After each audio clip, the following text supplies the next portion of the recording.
Hello guys, for today's video guys, maaga pa akong naghanda para sa aking racket guys. Meron akong racket. So ngayon guys, gusto ko muna kumain bago ko aalis.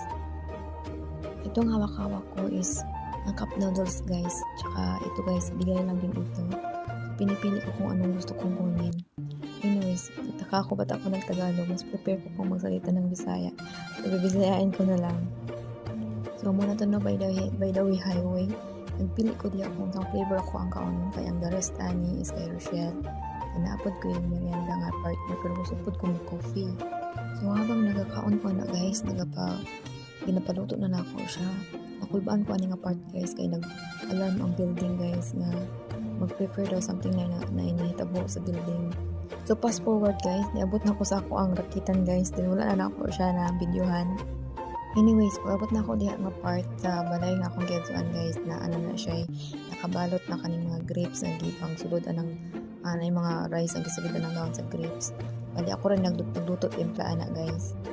So kani akong racket today guys is makakuan ko mga kwarta ko ni guys is almost around mga na lang sa 1.5 kwarta sa Pinas. So di ba dili na okay na kaayo, chokes na kaayo guys.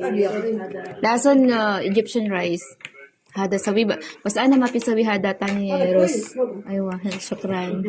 شوفي لو تسجلين ورقة تسجلين كلام Isulat mo daw. هي حاطين كلام Aywa, ana kala niya. Oh. انا قصدي طيب شو بيمر في هذا وتجي